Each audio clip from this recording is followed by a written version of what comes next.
संतप्त मानस शांत हैं, जिनके गुणों के गान में वे वर्धमान महान जिन विचरे हमारे ध्यान में। मंगलाचरण में भगवान वर्धमान से ध्यान में विचरण करने की प्रार्थना की गई है। क्यों?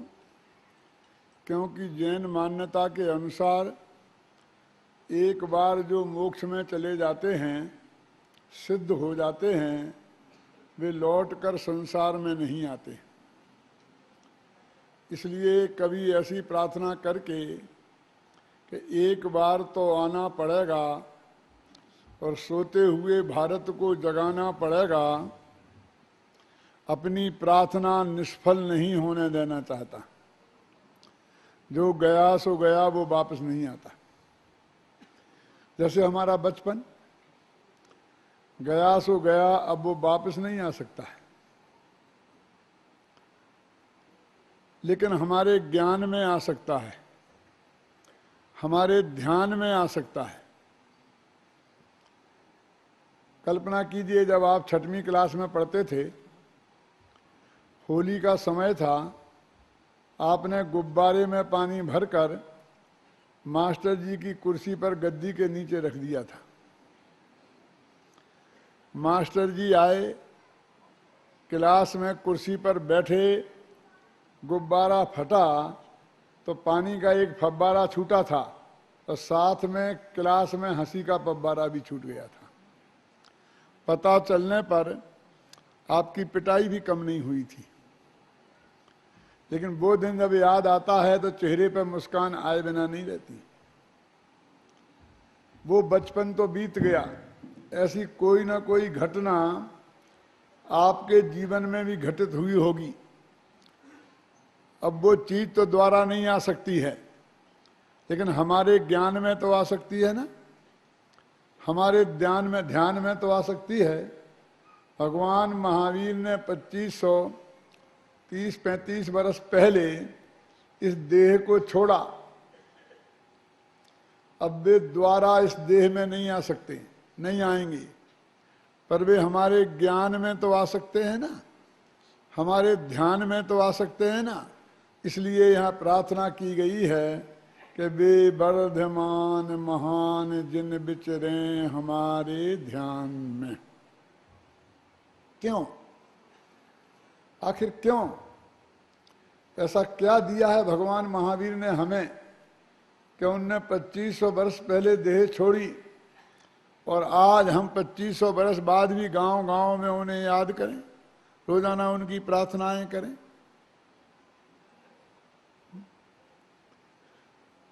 भौतिक रूप से तो उन्होंने हमें कुछ नहीं दिया, देते भी क्या था, भी उनके पास क्या नागा बाबा थे। लेकिन भौतिक रूप से देने वालों को भी हम कहाँ याद रखते हैं।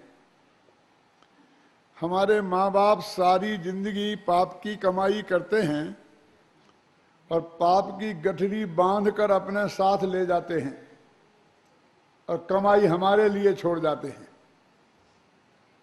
वे माँ बाप जब मरते हैं तो हम 3 दिन से अधिक याद नहीं रख पाते हैं। आज मरे और कल तीसरा दिन होता है। किसान खेत पर चला जाता है, कहता है बोनी का समय है। दुकानदार दुकान खोल लेता है, कहता है सीजन चल रहा है। और नौकरी पेशा अपनी ड्यूटी पर चला जाता है, कहता सीएल बाकी नहीं है। जिन लोगों ने सब कुछ हमारे लिए लौकिक दृष्टि से समर्पित किया, उन्हें भी हम 3 दिन से ज्यादा याद नहीं रख पाते हैं।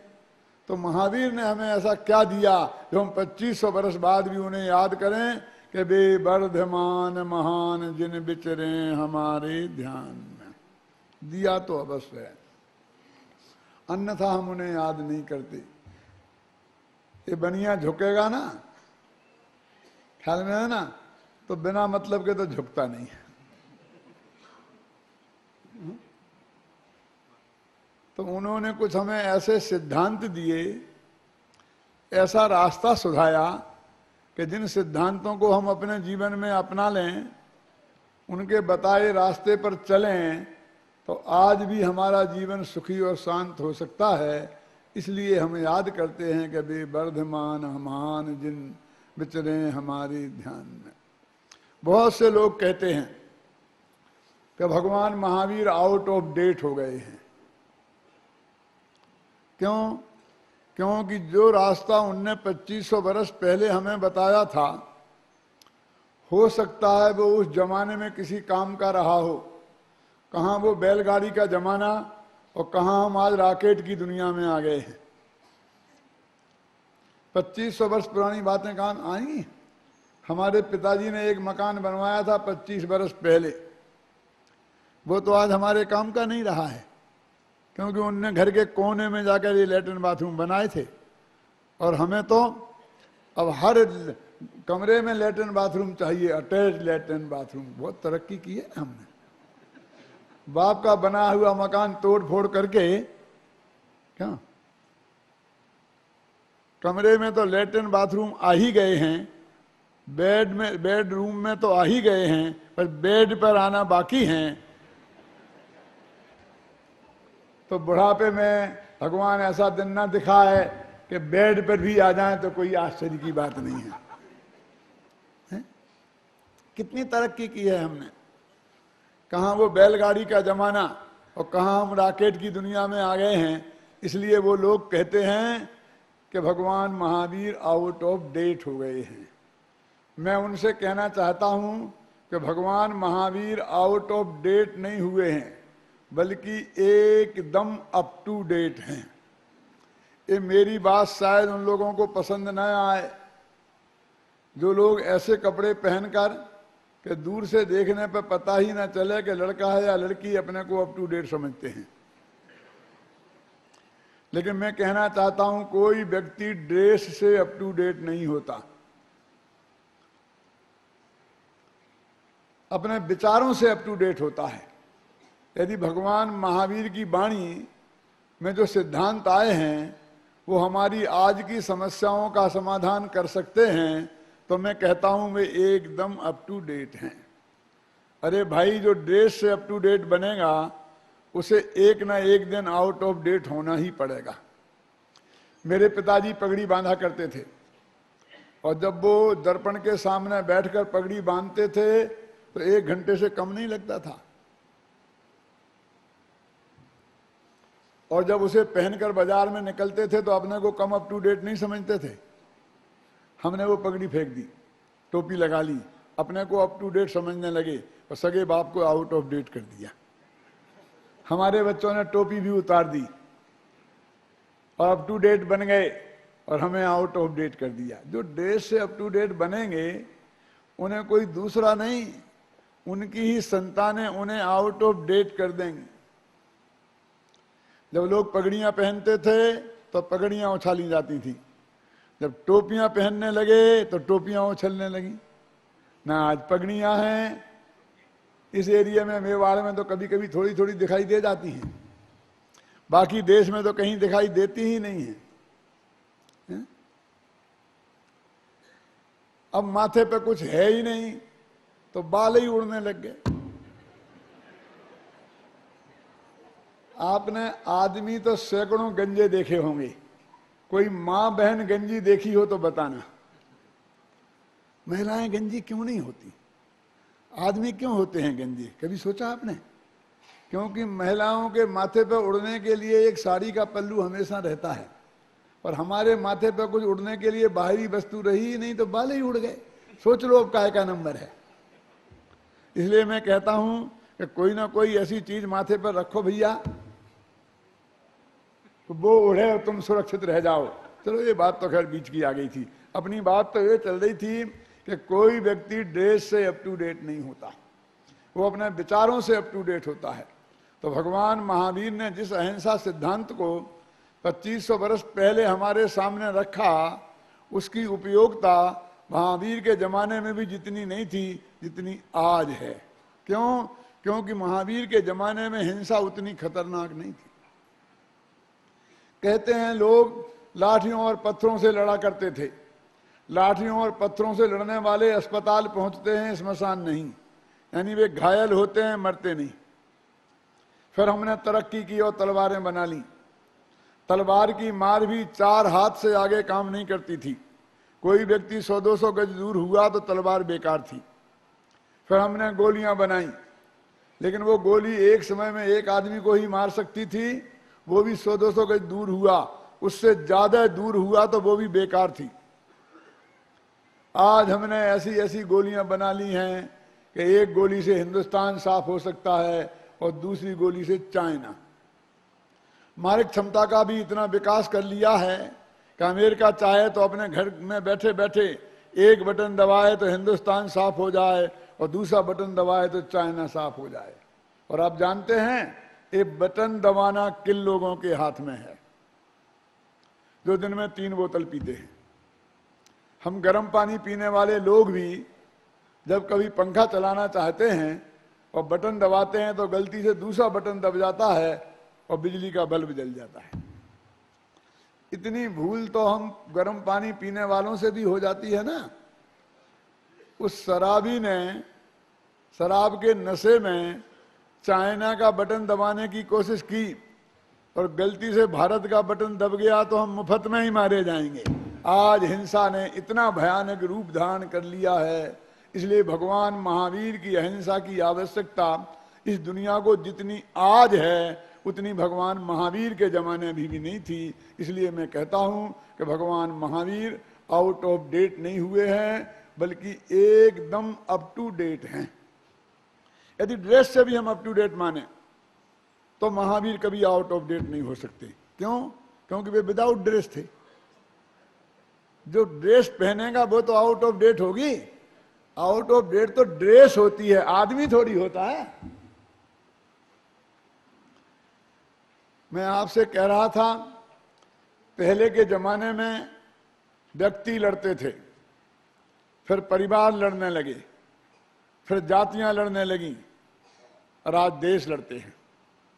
रामायण की लड़ाई 2 व्यक्तियों की लड़ाई थी, क्योंकि राम और रावण 2 व्यक्तियों के नाम हैं। महाभारत युग में आते आते महाभारत की लड़ाई 2 परिवारों की लड़ाई थी, क्योंकि कौरव और पांडव परिवार थे, व्यक्तियों के नाम नहीं थे। हमने और तरक्की की। क्यों जी? सन 47 में जो दंगे हुए थे भारत में, वो किनके बीच हुए थे? राम और रहीम के बीच कि हिंदू और मुसलमानों के बीच? फिर जातियां लड़ने लगी। सन 65 में जो लड़ाई हुई थी, वो लड़ाई क्या लाल बहादुर शास्त्री और अयूब खां के बीच हुई थी? सन 71 में जो लड़ाई हुई थी वो इंदिरा गांधी और याहिया खां के बीच हुई थी कि नहीं, हिंदुस्तान और पाकिस्तान के बीच हुई थी। अब देश लड़ते हैं। जब व्यक्ति लड़ते हैं तो व्यक्ति बर्बाद होते हैं, जब परिवार लड़ते हैं तो परिवार बर्बाद होते हैं, जब जातियां लड़ती हैं तो जातियां बर्बाद होती हैं, और जब देश लड़ते हैं तो देश बर्बाद होते हैं। और देश का मतलब अकेला आदमी नहीं होता है, खेत खलियान भी होते हैं, मिल मजदूर भी होते हैं, कल कारखाने भी होते हैं। आज के युद्ध सर्व विनाशक हो गए हैं। आज हिंसा ने जितना खतरनाक रूप धारण कर लिया है, इसलिए मैं कहता हूं भगवान महावीर की अहिंसा की आवश्यकता इस दुनिया को जितनी आज है उतनी महावीर के जमाने में भी नहीं थी। इसलिए महावीर आउट ऑफ डेट नहीं हुए हैं, बल्कि एकदम अप टू डेट हैं। पहले युद्ध के मैदान में सिपाही लड़ते थे और सिपाही मरते थे। आज के युद्ध मैदानों तक सीमित नहीं रह गए हैं। आज के युद्धों में अकेले सिपाही नहीं लड़ते हैं, सिपाही नहीं मरते हैं, सारे देश को इन्वॉल्व होना पड़ता है। और जैसा कि मैंने कहा, देश में खेत खलियान, दुकानें, मंदिर, मस्जिद सब शामिल हैं। भाई साहब, मैं तो कहता हूं आज की लड़ाइयां बड़ी बीतरागी लड़ाइयां हो गई हैं। लड़ाइयां और बीतरागी। पहले कोई किसी को मारता था तो मारने वाले को पता रहता था मैं किसको मार रहा हूं, और मरने वाले को भी पता रहता था मुझे किसने मारा है। आज ऊपर से राम बम फेंकता है, नीचे लक्ष्मण मर जाता है और मंदिर साफ हो जाता है। ऊपर से रहीम बम फेंकता है और नीचे उसका भाई करीम मर जाता है और मस्जिद साफ होती है। ऊपर से हरमिंदर सिंह बम फेंकता है और नीचे उसका भाई गुरविंदर सिंह मर जाता है और गुरुद्वारा साफ हो जाता है। अब मैं ये तो कह नहीं सकता हूं कि ऊपर से लालचंद बम फेंकता है और बालचंद नीचे मर जाता है और जिन मंदिर साफ हो जाता है। क्यों? कि अब बनियों में अभी इतनी हिम्मत नहीं आई है।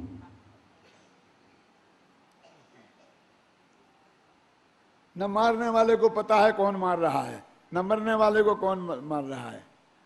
ख्याल में है ना? ऊपर से कोई भी आदमी फेंकता है, ऐसा नहीं है कि वो कौन हिंदू मरेगा कि मुसलमान मरेगा।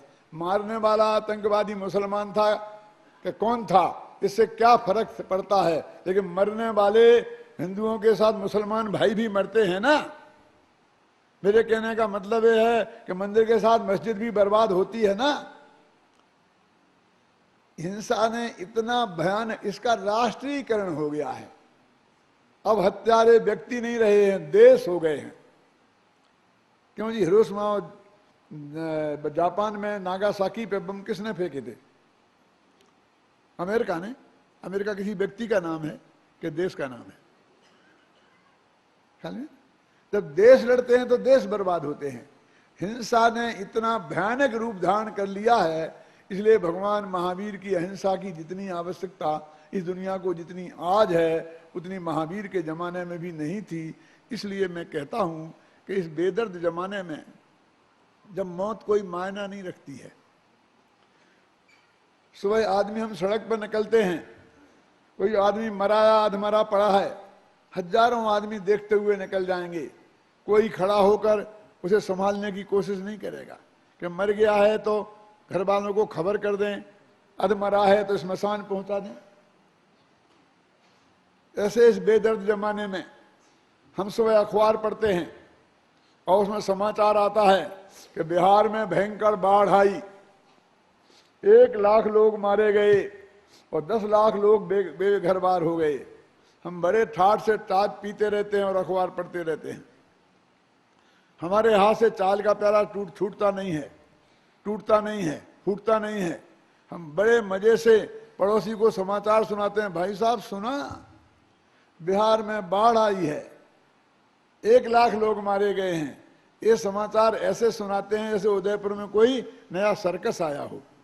वो समाचार सुनाते वक्त हमारे चेहरे पर कोई पीड़ा का निशान नहीं होता है।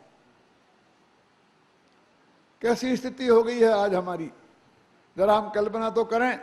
पहले मोहल्ले में गाय मर जाती थी तो जब तक गाय की लाश ना उठ जाए तब तक कोई मुंह में पानी नहीं देता था मोहल्ले वाला। आज हम बड़े ठाठ से स्मशान में चाय के चलती है, बैठे बैठे गप्पे लगाते हैं, राजनीति की बातें करते हैं, व्यापार की बातें करते हैं, धंधे की बातें करते हैं और ऐसे सज-धज के जाते हैं अप टू डेट होकर, पता ही नहीं चलता है कि बारात में जा रहे हैं कि स्मशान घाट जा रहे हैं। आज के इस बेदर्द जमाने में हिंसा का जैसा तांडव नृत्य हो रहा है जिससे आज सारी दुनिया परेशान है, इसलिए मैं कहता हूं महावीर की आवश्यकता इस दुनिया को जितनी आज है महावीर के जमाने में भी नहीं थी। इसलिए मैं कहता हूं भाई, ये तो बात हुई भगवान महावीर की अहिंसा की आवश्यकता की, आज के जमाने में उपयोगिता की। मूल मुद्दे की बात तो ये है कि भगवान महावीर की दृष्टि में अहिंसा कहते किसे हैं, अहिंसा का वास्तविक स्वरूप क्या है। लोग कहते हैं इसमें क्या समझना, हिंसा नहीं करना अहिंसा है। तो हिंसा किसे कहते हैं, हिंसा भी नहीं समझते। ये दुनिया में मार काट हो रही, इसका नाम हिंसा है। तो अहिंसा का वास्तविक स्वरूप क्या है। एक बार महाकवि व्यास के पास कुछ उनके भगत पहुंचे कि महाराज आपने 18 पुराण लिखे हैं, एक एक इतना इतना मोटा पोथन्ना है, संस्कृत भाषा में लिखा गया है, हम किसान लोग हिंदी भी ढंग से नहीं समझते हैं, इस संस्कृत के पुराण हम कैसे पढ़ेंगे, इतने लंबे लंबे, इतनी फुर्सत हमें कहाँ है। आप हमें 1.5 लाइन में इन पुराणों का सार बता दीजिए ना।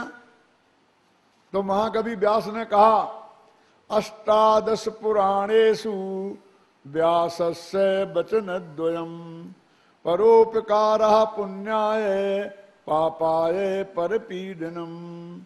18 पुराणों में महाकवि व्यास ने 2 बातें ही कही हैं। कि परोपकार करोगे तो पुण्य होगा, पर को पीड़ा पहुंचाओगे तो पाप होगा। इतना जान लो, इतना मान लो और जीवन में अपना लो तो समझ लेना 18 पुराणों का सार तुम्हारी समझ में आ गया। भगवान महावीर के भगत भी महावीर के पास पहुंचे कि आपने भी संस्कृत प्राकृत में इतने बड़े बड़े पोथन ने लिखे हैं, गोमन सार, समय सार, आचारांग, कल्प सूत्र, इन्हें पढ़ने की फुर्सत हमें नहीं है। और आज तो हम अपनी हिंदी गुजराती मातृभाषा भी नहीं जानते हैं। संस्कृत प्राकृत तो बहुत दूर की बात है। हम तो कॉन्वेंट की संतान हैं। आप भी हमें महाकवि व्यास के समान 1.5 लाइन में जैन दर्शन का सार समझा दीजिए ना। उनने कहा तुम भी सुनो। अप्रादुर्भावा खलु रागादीनां भवेत्तंसेति तेषामेव उत्पत्ति हिंसेति जनागमस्य संक्षेपा। आत्मा में रागादि भाव की उत्पत्ति होना, इसका नाम हिंसा है, और आत्मा में रागादि भाव की उत्पत्ति नहीं होना, इसका नाम अहिंसा है, और यही जनागम का सार है। आया समझ में? क्यों? मेरी समझ में तो नहीं आया। क्या कहते हैं? हर बात में आत्मा आत्मा लगा देते हैं महावीर। सीधी सच्ची बात क्यों नहीं कहते हैं जो सबकी समझ में आए कि दुनिया में मार काट का होना उसका नाम हिंसा है, और मार काट का नहीं होना उसका नाम अहिंसा है। तो क्या भगवान द्रव्य हिंसा को हिंसा नहीं मानते हैं? ये हत्याएं हो रही हैं, इन्हें हिंसा नहीं मानते हैं क्या? कि मानते हैं? जरा शांति से धैर्य से सुनो। हिंसा 3 प्रकार से होती है, मन से, वचन से और काया से। काया की हिंसा को तो सरकार रोकती है। कोई किसी को जान से मारे तो पुलिस पकड़ेगी, केस चलेगा, फांसी पे चढ़ेगा। ना चढ़े फांसी पे तो आजीवन कारावास होगा। ना मारे, जान से पीटे तब भी पुलिस पकड़ेगी, 1-2 साल की सजा होगी, है ना। यानी काया से कोई हिंसा करेगा तो उसे गवर्नमेंट रोकेगी, लेकिन वाणी की हिंसा को गवर्नमेंट नहीं रोकती है। मैं एक बार पुलिस स्टेशन पर गया और मैंने कहा इंस्पेक्टर साहब फला आदमी मुझे जान से मारने की धमकी देता है। तो बोले मैं क्या करूं? मैंने कहा आप उसे गिरफ्तार कर लीजिए। और क्या करिए? बोले भाई साहब ऐसा नहीं हो सकता। यदि ऐसे अरे गहरे नत्थों के खेरों की शिकायत पर हम लोगों को गिरफ्तार लेने लग जाएं तो हमारे जेलों में जगह कहाँ है इतनी? कोई कानून भी ऐसा नहीं है। तो मैंने कहा ऐसा कीजिए कि मेरी सुरक्षा की व्यवस्था कीजिए। इन नेताओं को जेड सुरक्षा मिल सकती है तो मुझे भी तो दीजिए थोड़ी बहुत। 2 पुलिस वाले मेरे साथ लगा दीजिए। बोले ना, आपके साथ 2 पुलिस वाले लगाए जा सकते हैं। क्यों? हिंदुस्तान में 1 अरब लोग रहते हैं, हर एक के साथ 2 पुलिस वाले लगाएंगे तो 2 अरब पुलिस चाहिए। मैं कहां से लाऊं? मैं कहा बात तो आप ठीक कहते हैं, लेकिन मैं क्या करूं, मुझे तो जान का खतरा है। तब वो बड़े इत्मीनान से बोले कि आप रपट लिखा दीजिए। मैंने कहा अच्छा लिखा देता हूं, उससे क्या होगा? सिगरेट का धुआं उड़ाते हुए बोले कि जब आपकी हत्या हो जाएगी तो उन्हें गिरफ्तार कर लिया जाएगा। मैंने कहा अच्छा इंतजाम है, मरने के बाद होगा, पहले नहीं हो सकता। बोले क्या करें, हमारे पास कोई ऐसा कानून ही नहीं है कि कोई किसी को धमकी दे और उसे हम जेल में डाल देंगे, उस आदमी को वो दे दें। हाँ, बहुत से बहुत हम उससे जमानत मुचलका ले सकते हैं, बस इससे ज्यादा कुछ नहीं कर सकते। मैंने सोचा भाई कानून तो ठीक ही है, क्योंकि ये वाणी के हत्यारे इतने हो गए हैं इस लोक में कि जिन्होंने जिंदगी में एक मक्खी को भी नहीं मारा है, वे भी सुबह से शाम तक 10-5 को वाणी से मार डालते हैं। बात बात में, रेल में बैठे हो, बस में बैठे हैं, जरा सरकना कि नहीं नहीं जगह नहीं है, कि तूने ही टिकट लिया है क्या? क्यों? और जरा भी गड़बड़ की तो अभी तेरे खुदा के पास भेज देंगे। बात बात में जान से मारने की धमकी देते हैं। हम ये वाणी के हत्यारों को यदि जेल में डालने लग जाएं तो मैं आप सबसे कहता हूं, छाती पे हाथ रखकर जवाब दो कि कितने लोग जेल के बाहर रहेंगे। चिंता करने की जरूरत इसलिए नहीं है क्योंकि जेलों में इतनी जगह नहीं है। ये माताएं बहनें हैं ना, बहुत धर्मात्मा। कितनी धर्मात्मा? सुबह माघ के महीने में सर्दियों में उठती हैं, ठंडे पानी से नहाती हैं, गाय को नहाती हैं, बाल्टी को नहाती हैं, तो उस बाल्टी में उस गाय का दूध निकालती हैं, वो दूध पीती हैं। कितनी धर्मात्मा होंगी, कल्पना करो आप। ये भी जब रसोई में होती हैं, रसोई की भी एक सीमा होती है ना, जैसे हिंदुस्तान और पाकिस्तान की सीमा रेखा है ना, तो पाक साथ हो ना, रसोई का भी एक सीमा रेखा होती है। 2 वर्ष का बच्चा है, वो माँ के पास जाना चाहता है, माँ कहती है मेरे पास आना है तो कपड़े खोल के आना पड़ेगा। बच्चा कपड़ा खोलता है तो निमोनिया हो जाने का डर है। तो क्या होता है? वही होता है जो कश्मीर में होता है कि पाकिस्तान छेड़खानी किया करता है और भारत सरकार कड़े विरोध पत्र भेजा करती है। 400-500 तो भेज चुकी है। क्यों? ऐसे ही वो अम्मा अंदर से धमकी देती है कि यदि तू चौके के अंदर कपड़ा खोले बिना आया तो जिंदा जला दूंगी, जिंदा। जलती हुई लकड़ी निकाल के दिखाती है। और बच्चा क्या करता है? उसी तरह चौके की सीमा पर छेड़खानी किया करता है जैसा पाकिस्तान करता है। मैं आप लोगों से पूछना चाहता हूं कि वो मां अपने बेटे को जिंदा जला सकती है? अरे उसके सपने में भी इतना आवे कि मेरे बेटे की जरा उंगली जल गई है तो बेहोश हो जाए, लेकिन वाणी से इतनी हत्यारी हो गई है कि उसे जिंदा जलाने की धमकी देती है। क्यों? कोई मां अपने बेटे को जिंदा नहीं जला सकती है। बहुओं को जला दे वो अलग बात है।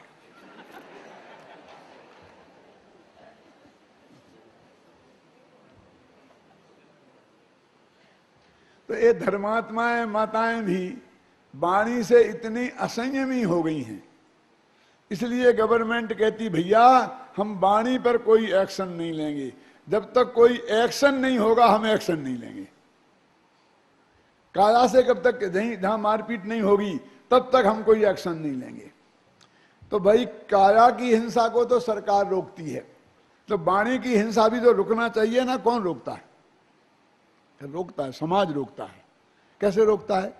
जो वाणी का सदुपयोग करते हैं समाज उनका सम्मान करता है, जो वाणी का दुरुपयोग करते हैं समाज उनका अपमान करता। अपमान ना भी करे अपनी सज्जनता की खातिर तो कम से कम सम्मान तो नहीं करता है। इस तरह अपमान के भय से और सम्मान के लोभ से हम बहुत कुछ अपनी वाणी को संयम में रखते हैं। देखो अभी आप लोग हमारा कितना सम्मान कर रहे थे। क्यों कर रहे थे? कि हम भगवान महावीर की अच्छी अच्छी बातें आपको सुनाते हैं और कोई दूसरा कारण नहीं है। कटारिया जी ने हमको याद दिलाया कि आप धोखे में मत आ जाना कि आपका सम्मान है।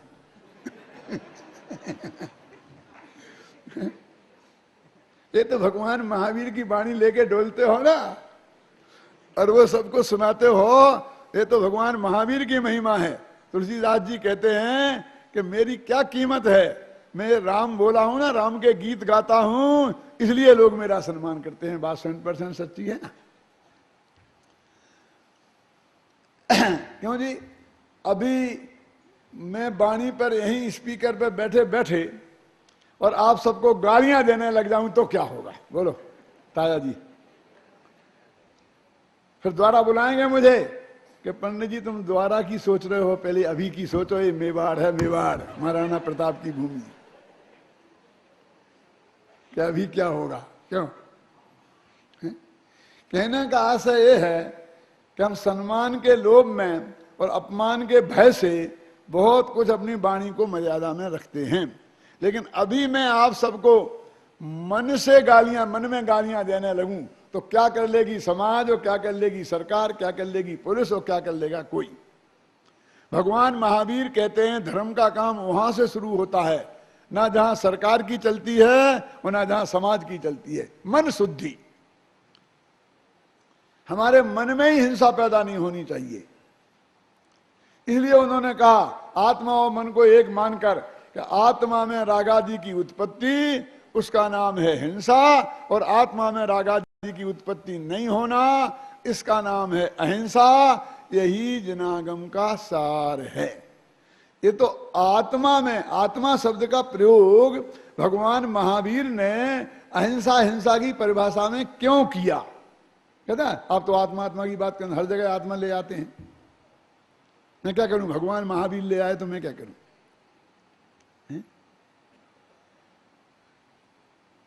क्योंकि एक दफे मन में हिंसा पैदा हो गई तो वो वाणी में आए बिना रहेगी नहीं, वाणी में आएगी तो काया में आए बिना रहेगी नहीं।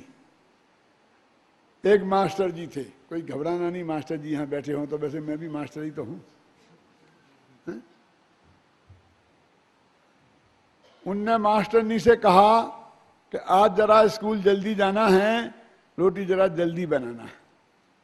मास्टरनी ने कहा कि आज रोटी जल्दी नहीं बन सकती। कि क्यों? कि जयपुर से एक दुबला पतला पंडित आया है, उसका व्याख्यान है सुखारिया भवन में, मैं व्याख्यान सुनने जाऊंगी और बाद में खाना बनाऊंगी।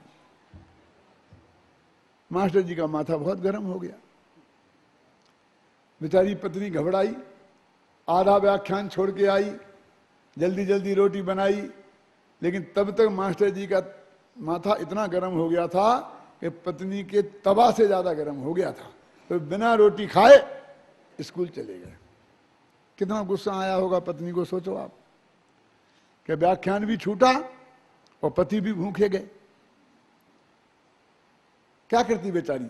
अब पति तो चला गया था, घर में बच्चे थे, तो उसने उसकी धुनाई शुरू कर दी। गुस्सा तो कहीं निकलेगा ना भाई साहब। गुस्सा तो मास्टर जी को भी कम नहीं आ रहा था, क्योंकि भूखे आए थे और वहां घर के बच्चे भी नहीं थी, पत्नी तो थी ही नहीं, पराए बच्चे थे, उनने उनकी धुनाई शुरू कर दी। एक दफे हिंसा हृदय में पैदा हो गई तो वो कहीं ना कहीं निकलेगी अवश्य। इसलिए महावीर ने सोचा कि चोर से निपटने की अपेक्षा अच्छा है कि चोर की अम्मा से निपट लो। चोर पैदा ही नहीं हो, हिंसा पैदा ही नहीं हो, हिंसा आत्मा में मन में पैदा होती है। इसलिए उन्होंने वहां से बात शुरू की कि आत्मा में रागादि की उत्पत्ति, उसका नाम हिंसा है, और आत्मा में रागादि की उत्पत्ति नहीं होना, उसका नाम अहिंसा है, और यही जनागम का सार है। भगवान महावीर का 2500वां निर्वाण दिवस था। सन 74 की बात मैं कह रहा हूं आपसे। हम 1000 यात्रियों को लेकर सिद्ध क्षेत्रों की वंदना लेके निकले थे बाबू भाई के नेतृत्व में। 100 दिन तक 1000 यात्रियों को लेकर हम सारे देश में घूमे। अंतिम अहमदाबाद में उसका समापन था, और अहमदाबाद में समापन के दिन मुझे अहिंसा पर वहां समझाना था। सारे देश में समझाता आया था, मैंने 100 व्याख्यान किए थे उस वक्त इसी अहिंसा पर ही, सारे देश में घूम करके 3-3 महीने तक। तो उस सभा के अध्यक्ष थे हरि सिंह चावड़ा, जो शराबबंदी मंत्री थे उस वक्त। मालूम वो सरकार थी जो बनी थी ना, जब मोरारजी देसाई प्रधानमंत्री थे और उधर सब जगह सम्मिलित सरकारें आ गई थी। उसमें सर्वोदयी नेता थे हरि सिंह चावड़ा, वो वहाँ के उस सभा के अध्यक्ष थे। जब मैं यहाँ तक आया तब उनने मेरे बगल में बैठे थे और बोले कि ये तो ठीक है आपने कहा तो, लेकिन आप बताओ कि ये हिंसा रुके कैसे। मैंने कहा उस पर उसका ही नंबर है, आता हूँ धीरे धीरे। मैंने कहा आप शराबबंदी मंत्री हैं ना? बोले हाँ। मैं आपसे पूछता हूँ, मालूम गुजरात में उस तरफ उस वक्त शराबबंदी लागू हो गई थी, मोरारजी देसाई प्रधानमंत्री थे, उन्होंने अपने प्रांत में करा दी थी, लेकिन सफलता नहीं मिल रही थी। कि कैसे मिले सफलता? एक उपाय तो मैंने कहा यह है कि बाजार में कोई शराब पीकर डोलता हो, पुलिस उसे पकड़े, 2-4 चांटे मारे और जेब में 15-25 रुपये हों तो छीन कर छुट्टी कर दे, तो शराबबंदी सफल हो जाएगी? बोले नहीं होगी। मैंने कहा हो तो ऐसा ही रहा है, क्या करें? मैंने कहा जिन होटलों पर वो अवैध शराब बिकती है चोरी छिपे, जब तक उन पर छापा नहीं मारा जाएगा, जब तक बाजार में शराब की उपलब्धि को दुर्लभ नहीं किया जाएगा, तब तक सफलता नहीं मिलेगी। बोले बात तो आप सही कहते हो। तो मैंने कहा अच्छा, पुलिस ने होटल पे छापा मारा, 10-20 बोतलें मिली, मिल बांट कर पी ली, 200-500 रुपया लेकर उसकी छुट्टी कर दी, तो सफलता मिल जाएगी कि नहीं मिलेगी? हो तो ऐसा ही रहा है। तो करें क्या कि जिन अड्डों पर वो अवैध शराब बनती है, जब तक उन्हें नष्ट भ्रष्ट नहीं किया जाएगा, जब तक उन्हें नहीं रोका जाएगा, उन्हें बंद नहीं किया जाएगा, तब तक शराबबंदी सफल नहीं हो सकती। क्योंकि अड्डों में शराब बनेगी तो बाजार मार्केट में आएगी, आएगी और आएगी, जाएगी कहां? मार्केट में आएगी तो लोगों के पेट में जाएगी, जाएगी और जाएगी, और लोगों के पेट में जाएगी तो माथे में भन्नाएगी, भन्नाएगी और भन्नाएगी। होगा क्या? और यदि आप चाहते हैं कि शराब लोगों के माथे में ना भन्नाए, तो इंतजाम करना होगा कि मार्केट में न आए। यदि आप चाहते हैं कि शराब मार्केट में न आए, तो इंतजाम करना होगा कि वो बने ही नहीं। इसके बिना कोई उपाय नहीं है। भगवान महावीर ने यही सोचा, यही रास्ता बताया कि आत्मा की भट्टी में यदि क्रोध की, हिंसा की शराब बनेगी तो वाणी के मार्केट में आए बिना रहेगी नहीं, और वाणी के मार्केट में आएगी तो काया के हिंसा में, काया के शरीर में भी आए बिना रहेगी नहीं। इसलिए उन्होंने कहा इंतजाम वहीं से होना चाहिए कि आत्मा में राग आदि की उत्पत्ति, उसका नाम हिंसा है, और आत्मा में राग आदि की उत्पत्ति नहीं होना, उसका नाम अहिंसा है।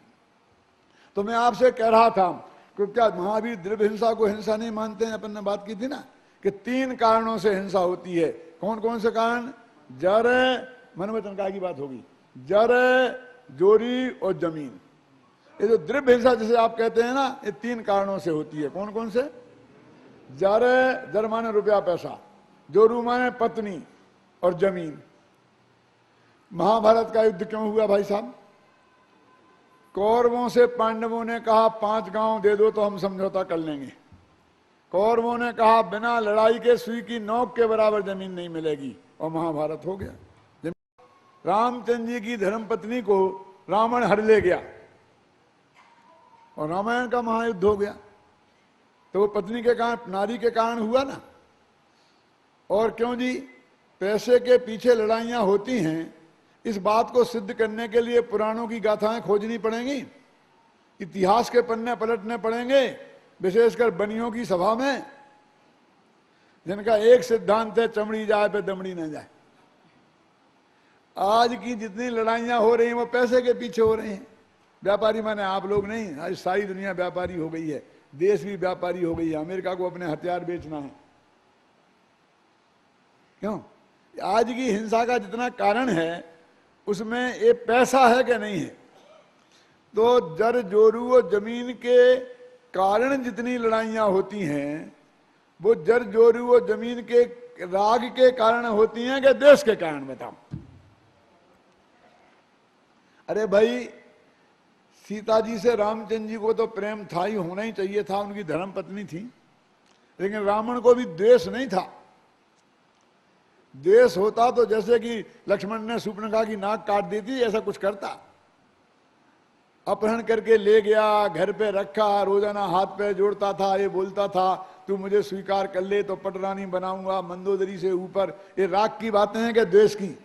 भले ही परस्त्री प्रेम खोटा राग सही, लेकिन था तो राग ही। तो रामायण का युद्ध क्यों हुआ भाई साहब? राग के कारण।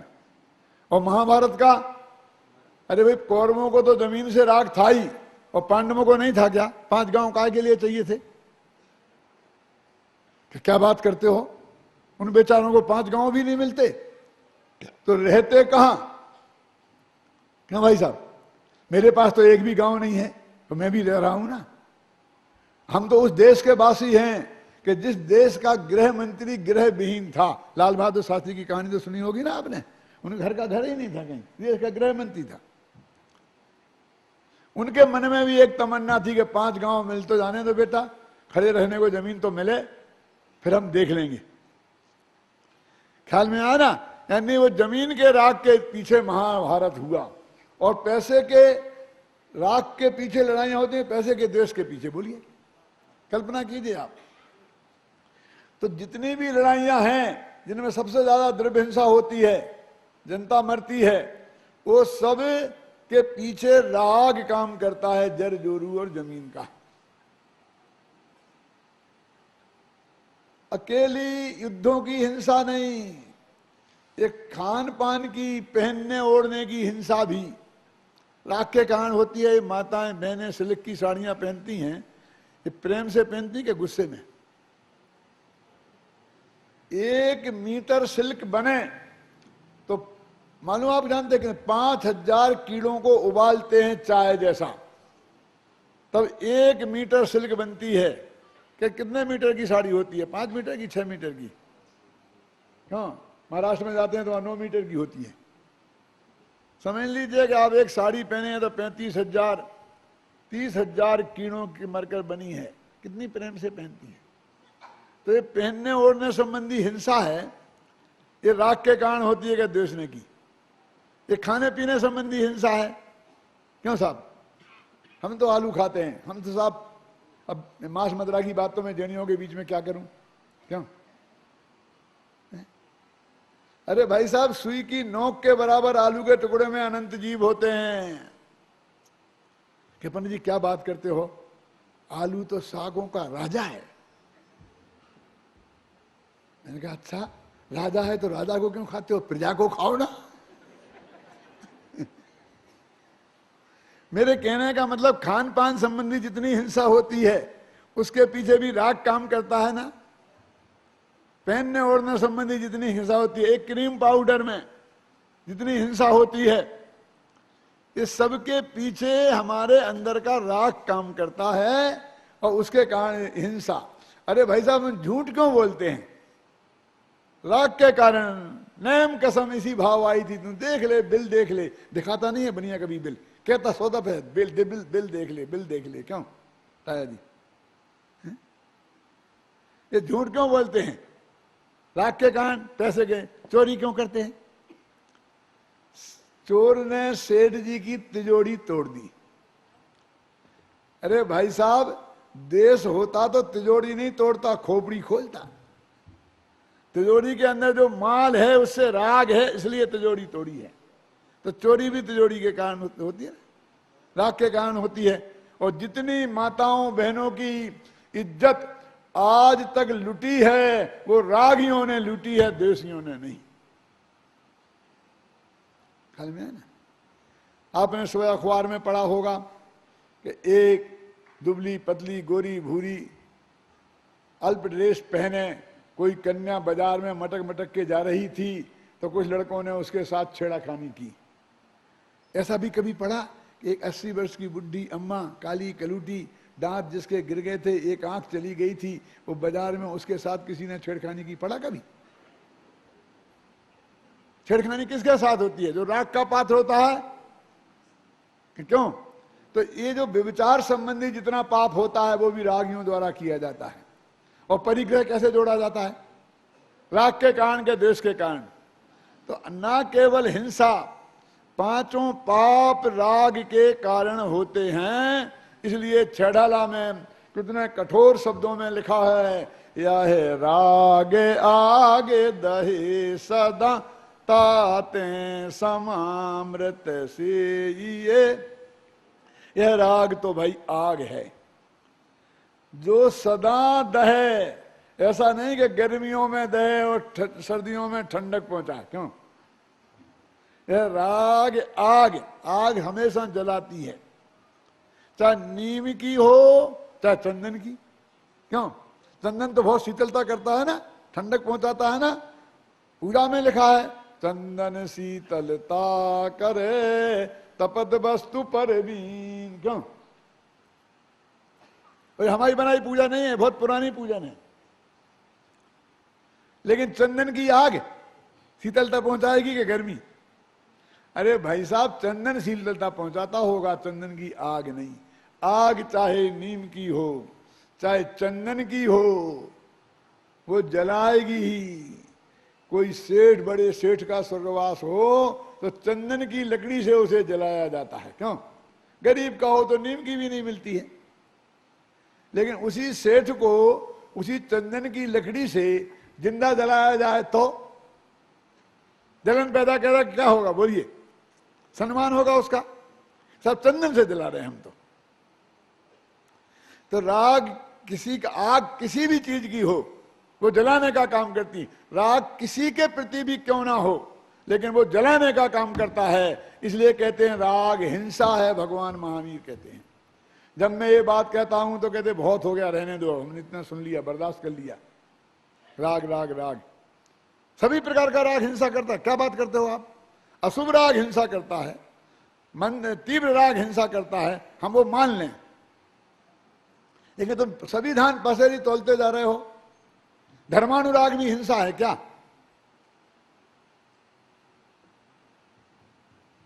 बहुत खतरनाक बात है भाई साहब। डॉक्टर दो प्रकार के होते हैं, जानते हैं आप? कौन? एक कलम के और एक मलम के। मैं कलम का डॉक्टर हूं, वहां मलम के डॉक्टर भी बैठे होंगे, ऑपरेशन वगैरह करते हैं ना, मलम पट्टी करते हैं ना। क्यों? जब मलम का डॉक्टर कोई ऑपरेशन करता है तो एक होता है मरीज कटारिया जी, वो भी बेचारा बेहोश, और कम से कम 2 डॉक्टर 4 नर्सें, है ना। यदि कुछ गड़बड़ हो जाए तो सारा दोष डॉक्टर का है, क्योंकि मरीज तो बेचारा बेहोश है। लेकिन जब वाणी का डॉक्टर ऑपरेशन करता है तो डॉक्टर होता है एक विदाउट नर्स, और मरीज होता है 1000, 500, 1500, 2000, 5000। क्या?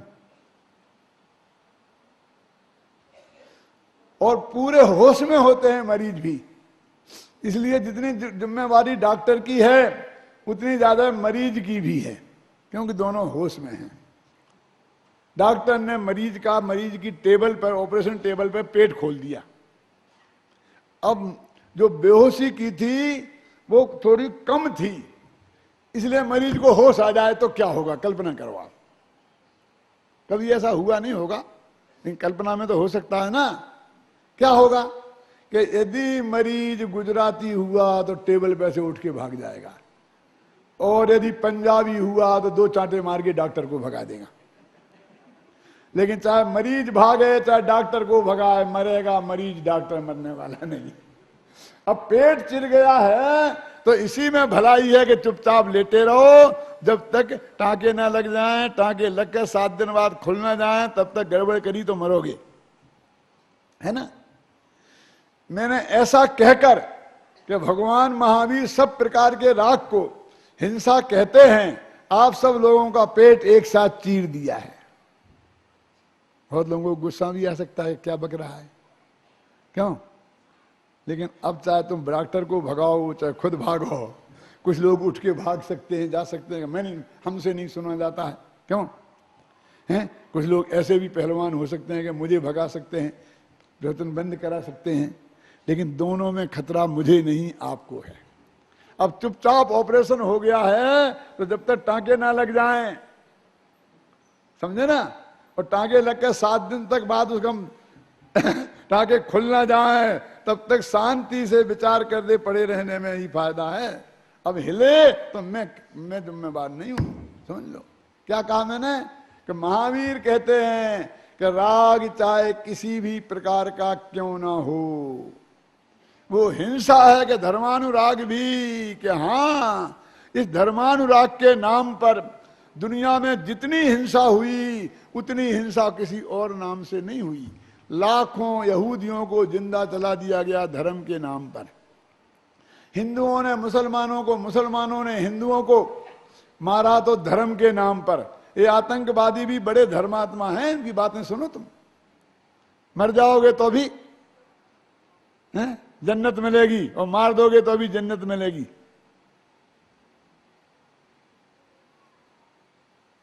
और जाने दो, दूसरों की बात क्यों करते? अपन जैनियों की बात करें ना।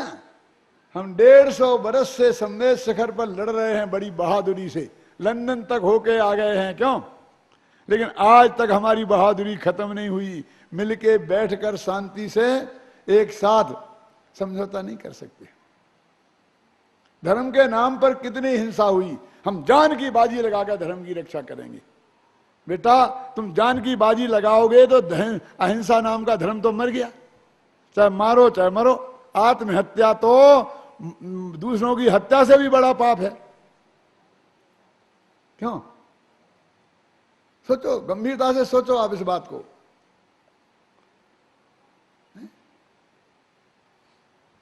कि भाई वस्तु स्वरूप क्या है, वस्तु स्थिति क्या है। हम सब धर्म के नाम पर, देखो दिगंबर को श्वेतांबर क्या, कोई अच्छी पार्टी हो, लड़की सुंदर हो, अच्छा दहेज मिले तो किसी को परहेज नहीं है, न लड़की देने में न लड़की लेने में। क्यों? उसकी दुकान अच्छी हो तो माल खरीदने में भी किसी को कोई दिक्कत नहीं है, धंधा करने में भी। अच्छा डॉक्टर हो कोई श्वेतांबर तो ऑपरेशन कराने में भी किसी को कोई दिक्कत नहीं है। हमने कहा वाह, हम तो दिगंबर डॉक्टर से कराएंगे, श्वेतांबर से क्यों कराएं? क्यों?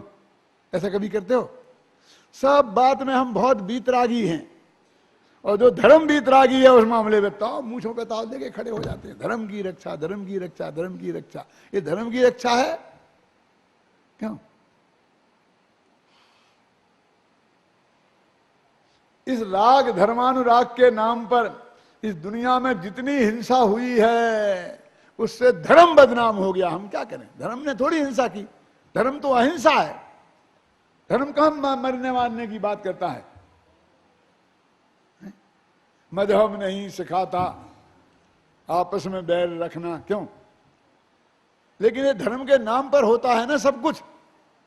ये कल्पना करो तो महावीर ने कहा भैया राग आग है, हम इसे ऐसा कोई भेद नहीं डालते हैं उसमें, किसी भी तरह का हो आग लगेगी तो जलाए बिना रहेगी नहीं। इसलिए भगवान अपने भगवान को बीतरागी भगवान कहते हैं। अपने भगवान बीतरागी सर्वज्ञ हैं। पहले अपन रोकड़ बही में लिखते थे, दिवाली के दिन शुरू करते थे ना तो बीतरागाय नमा लिखते थे। शादी की चिट्ठी जाती थी तो कार्ड में ऊपर बीतरागाय नमा लिखते थे ना, बीतरागाय नमा। मेरे कहने का आशय है कि जैन धर्म तो बीतरागी धर्म है। धर्म रागमय है, राग धर्ममय अब तक ऐसा जाना था, शुभ कर कमाते सुख होगा बस अब तक ऐसा माना है। पर आज समझ में आया है कि बीतरागता धर्म यहाँ और राग भाव में धर्म मानना जनमत में मिथ्यात्व कहा। लड़के दो प्रकार के होते हैं। कौन कौन से? नाम तो नहीं बता सकता हूं लेकिन उदाहरण से समझा सकता हूं। आप 4 मेहमान मेरे घर आए और मैंने आवाज लगाई कि बेटा परमात्मा प्रकाश 1 गिलास पानी लाना। आदत है ना 1 गिलास पानी लाना कहने की। तो समझदार लड़का होगा तो देखेगा 4 मेहमान हैं, 5 में पिताजी हैं, 5 गिलास ले चलो और साथ में जग भी ले चलो। किसी ने 2 गिलास मांग लिए तो कोई दूध चाय तो है नहीं कि नहीं मांगेगा। गर्मी के दिन है तो वो तो 1 नंबर का बेटा, समझ में आया ना। और दूसरा वो 1 गिलास पानी लाना तो 1 गिलास लेके आ गया। मैंने कहा 1 गिलास लाया, मेहमान 5। आप ही ने तो कहा था ना कि 1 गिलास, आज्ञाकारी। ये 2 नंबर का। और तीसरे नंबर का कौन? आधा गिलास लाया, आधा गिलास पानी लाया। मैंने सोचा छलक ना जाए झलक ना जाए। भगवान महावीर ने अपने बेटों से कहा कि राग हिंसा है, समझना। तो बेटे 3 प्रकार के हैं, अब आप कौन है, आपको कौन सा बनना है? जब महावीर ने कहा कि राग हिंसा है तो पहले नंबर के बेटा ने कहा राग हिंसा है, द्वेष हिंसा है, क्रोध मान माया लोभ सभी कसाएं। क्यों? मिथ्यात्व राग आदि कहा ना तो वो 1 नंबर का बच्चा है, ख्याल में है ना। दूसरा बोला अकेला राग कहा, द्वेष को नहीं कहा, हम द्वेष को हिंसा नहीं मानेंगे, वो 2 नंबर का। और कहता हम राग कहा, शुभ राग तो नहीं कहा ना, हम तो आधे राग को मानेंगे, वो 3 नंबर का। आप कौन से बेटे हो अपने मन में निर्णय कर लेना, मुझे उसमें कुछ नहीं कहना है। ख्याल में है ना कि महावीर कहते हैं कि आत्मा में रागादि की उत्पत्ति उसका नाम हिंसा है। ख्याल में है ना। वो राग किसी भी प्रकार का हो। क्यों भैया? देखो परस्त्री का राग तो बहुत बुरा है, स्वस्त्री का अच्छा है। क्यों? अपनी पत्नी से तो प्रेम करना ही चाहिए ना। यदि साधु बनना हो तो पत्नी का प्रेम रख करके बन जाओगे? नहीं बन पाओगे। तो पत्नी का तो खोटा है, लेकिन अम्मा का तो बहुत अच्छा है ना, माँ बाप का। क्यों भाई साहब? तो जब दीक्षा लेते हैं तो अकेले पत्नी को छोड़ते हैं कि बच्चों और माँ बाप को भी छोड़ते हैं? सबको। क्यों छोड़ते हैं ना? अरे राग तुलना में हम इससे वो अच्छा, इससे वो अच्छा की बातें कर लें, लेकिन जब हम बिल्कुल निरुपम तरीके से बात करेंगे तो राग आग है जो सदा जलाने का ही काम करती है। देखो भाई, जब मैं ये बात कहता हूं तो लोग कहते हैं बात तो आप बहुत अच्छी कहते हो, लेकिन अकेले हम उदयपुर वाले मान लेंगे इससे क्या होने वाला है? सारी दुनिया नहीं मानेगी तो अकेला चना तो भाड़ फोड़ नहीं सकता है। क्यों भाई साहब? सारी दुनिया को आप समझा के आओ, फिर बाद में हम भी मान लेंगे। अरे भाई, अहिंसा तो अमृत है, जो पिएगा अमृत का प्याला वो अमर होगा। व्यक्ति पिएगा तो व्यक्ति, समाज पिएगा तो समाज, देश पिएगा तो देश, दुनिया पिएगा तो दुनिया। दूसरों पर टालने की बजाय चैरिटी बिगिन फ्रॉम होम, भले काम को अपने घर से ही आरंभ कर देना चाहिए। इस सिद्धांत के अनुसार भगवान महावीर के अहिंसा सिद्धांत को गहराई से समझकर दूसरों पर मत डालो। देखो, द्रव्य हिंसा और भाव हिंसा दोनों को, हिंसाओं को जैन दर्शन में हिंसा कहा है, ध्यान से सुनना। लेकिन फिर भी जैन दर्शन में भाव हिंसा पर ज्यादा बल है द्रव्य हिंसा से। क्या सा मतलब? कि बोलो जीवों की हत्या, जीवों का मरना, कि जीवों का मरना यदि हिंसा हो तो पैदा होना फिर अहिंसा हो जाएगा, क्योंकि मरने से उल्टा क्या है? पैदा होना है ना। तो मरना यदि हिंसा है तो पैदा होना अहिंसा। जितने पैदा होते उतने ही मरते, जितने मरते उतने ही पैदा होते, जितनी हिंसा उतनी अहिंसा। हिंसा का तांडव नृत्य हो रहा, ज्यादा हो गई, ये गप्पे क्यों मारते हो? समझ में आई बात? कि नहीं? कि नहीं नहीं साहब, मरने का उल्टा जन्म नहीं है, जीवन है। अच्छा, बहुत अच्छा। जीते तो हम 70-80 वर्ष तक हैं और मरेंगे तो एक क्षण, तो अहिंसा बहुत हो गई और हिंसा कम रह गई। अरे ना जन्म अहिंसा है, ना जीवन अहिंसा है, ना मरण हिंसा है। जो मौत तो स्वाभाविक है जन्म के समान। कब जब आदमी अपनी मौत मरता है तो कोई ये कहता है हिंसा हुई? अभी बिहार में बाढ़ आई थी ना, 1 लाख लोग मर गए थे। कब? अभी 1 घंटे पहले आई थी ना। बाढ़ आए और 1 लाख लोग मरे तो एक अखबार ने ये नहीं लिखा कि हत्यारी सरकार गद्दी छोड़ो, सबने लिखा कि जन धन की हानि हुई। गवर्नमेंट पे आरोप लगाएंगे तो उसने व्यवस्था ठीक नहीं की ये तो कहेंगे, लेकिन उसने कोई 1 लाख मरने के जिम्मेवार गवर्नमेंट को कोई नहीं बताता। लेकिन पुलिस की गोली से 2 आदमी मर जाएं तो हत्यारी सरकार गद्दी छोड़ो, हर अखबार में आएगा, टीवी पे आएगा, सुबह से शाम तक। यानी अकेले मरने का नाम हिंसा नहीं है। लाखों जीव मर जाएं तो उसका नाम हिंसा नहीं है। जो जन्मा है उसे मरना तो है ही।